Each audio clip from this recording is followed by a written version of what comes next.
Well, hey, friends, it is TexAgs Rewind. I'm David Nuno. Nick Savage is behind the glass helping us out this morning. Nick, you've been on the show now for what, since July? Is that August. Right? August is when I started. Have you ever had a show with this many guests? No, I was talking to Zoe about it. You're keeping us busy today. I think if you include OB, there was like 2 segments where it's just you. So, very busy show. Yeah, an extremely busy show. And here's some of the recap of the show. Jim Schlossnagle, we had him on the program. Austin Bose getting in that number 12 jersey. That was cool to talk to him about that. We also had on the program a little high school football state championship talk. That was cool to do. We had a Franklin head coach, Mark Fannin, on the program. After that, we had head coach Stoney Pryor from College Station on the program. So that was good analysis getting into the state championship games this weekend. John Pugliese joined the show. We talked some A&M basketball. And then TCU football. We're trying to spotlight a different team in the college football playoffs each week. This week was about TCU. We talked to Austin Flanagan about that. Billy called in. A lot of good stuff. It was a fun show. It is TexAgs Rewind. Austin getting the number 12. What about his personality, his demeanor embodies that Aggie spirit? Well, pretty much everything. I mean, he's been around a while. He's had success. He comes from a long line of Aggies in his family, both his immediate family, obviously, with his brother on the football team, and with his extended family, with a lot of cousins and aunts and uncles and different things. But really, he represents, the core values of the university at a high level: respect, excellence, leadership, loyalty, integrity, and selfless service. And he's that, as a guy who's faced Texas A&M many times on the other side of the dugout. He embodies everything that at least my perception was of the Aggies. Just super competitive, gritty, never gives away a pitch at home plate, plays for his teammates, not himself, everything. So it was a challenge. I mean, he's an easy selection, but on the other hand, there's a lot of guys on our club that could have that we could have awarded that to. What was his reaction, Coach, when you called him in and told him that he was going to be awarded that honor? Pretty emotional, pretty excited. He's not a guy of a ton of words, but you could tell it meant a lot to him. We briefly discussed it in the summer. When he had options to leave for professional baseball. I talked to him about what kind of legacy did he want to leave. Did he feel like he left it all on the table at Texas A&M, and considering the season we had last year, and also considering the team that we had a chance to have if the right guys came back. And I said, hey, how cool would it be maybe to be the number 12 guy and represent that? No promises. You got to earn it, and there's a lot of other guys that would be in contention for that. But he was pretty excited. He was emotional, and I could tell he was fired up to get out of my office and go call his parents. Coach, a couple of years ago, you lose to Canadian by 1 on a botched extra point. Last year, you get back to the promised land and you beat Gunter. And you guys have been using this 164 motto all year, 164 miles from Franklin to AT&T Stadium. So what was the hunger to get back? I mean, you guys you've been 3 times in a row now. Is it just chasing that championship feeling again? Yeah,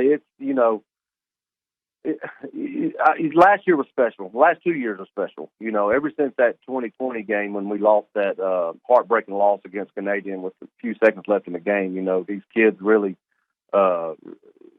it's been in the back of their mind. And how they responded to that was very, very special. They could have went one or two ways. They could have folded and gave up, or dug their heels in and put in the work and go from there. And that's exactly what they did. In 2021, the beginning of the year, after the 2020 game, we come back from Christmas break, and at 6:15, the coaches get here in the morning, and the weight room is filled with kids already getting ready for the 21 season. So that just gave me chills. Just gave me chills right now thinking about it.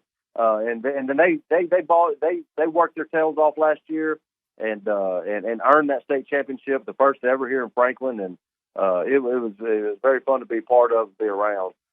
This year, we moved up a division to Division II, from Division II to Division I. And there was a lot of people that said that we we could never compete in that division. And there's kids hear that on social media and from whoever, and that's kind of been in the back of their head too, and that's kind of put a spark in them that to show everybody that they can compete in this at this division. So it'd be nothing sweeter to go out there and bring home a Division I title also. What can you tell us about Aledo? They're good. They're good. And so in some ways they have some similarities to us. They have some talented players, but the sum of their whole thing is much better than the individual parts. They play really well. Obviously they've been to the state game and won the state game a number of times in the last 15 years or so. Coach Buchanan does a great job, and their whole staff has had some continuity within that I think is a hard thing for outsiders to see, but that continual constant message that kids get as they grow up through the program pays off in clutch situations, whether it's for us, the end of the Smithson Valley game or big playoff games. Players trusting the process and trusting the system to put them in positions to make plays. So Aledo does a great job. Obviously, they had a huge win over Longview last week. They're strong and fast, and it really is, though, the group units do really well together.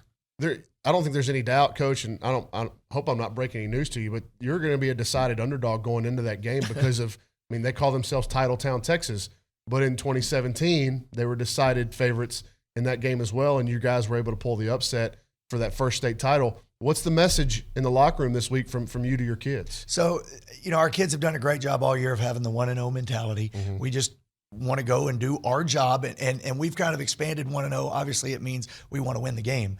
But we've expanded it to 1-0 means I want to beat you in that operation. If I'm going against you, I want to beat you. If this is a play, if this series, we want to go 1-0. This half, we want to go 1-0. And so really without regard, with great respect to our opponent, but without regard to who that specific opponent is, we got to go out and do our job. And that's okay. We're the underdog. We've been the underdog a bunch. But everybody would say it's going to be a great game between two teams that have had really good seasons and a great opportunity on a big stage to get it done. I'm really hopeful that that's not a trend, right? It's very difficult. I think Oregon State, they lack talent. They're playing tough. They played Duke well as well this year. This team, it's not like they're not talented. They're just not as talented. Oregon State's not as talented as A&M. SMU isn't as talented as A&M. There's going to be teams they play in the SEC that aren't as talented as A&M. I've said that this year's A&M roster is the first time when they top to bottom have had SEC level talent. So I think this team needs to figure out the early areas of the first half. They need to start and in a way that puts them in a position to control tempo, control the pace of the game, control where the ball goes early. College football coaches and NFL football coaches, they're great at this, right? They here's our first 10 plays, right? Or here's our script for the beginning of the game or the beginning of the quarter, whatever it is, beginning of a half. I would love to see Buzz script this team out for at least the first 4 minutes, where they're running sets to put the ball in a position that they want the ball to be in. And they have multiple places where they can attack based on what's going on, what the defense gives you.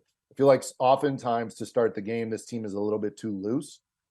They play a little bit too wild. They don't seem to have a structure in the first 4 minutes. So I'd love to see this team script out some stuff so that the ball gets down low. They feed it inside early. They get some guys in space. They're playing with Dexter Dennis going downhill. They're taking advantage of that matchups. I think that's where, to me, this team really needs to excel is they've got to script some stuff out and they've got to really control the game early. And it's getting away from them a little bit early, David.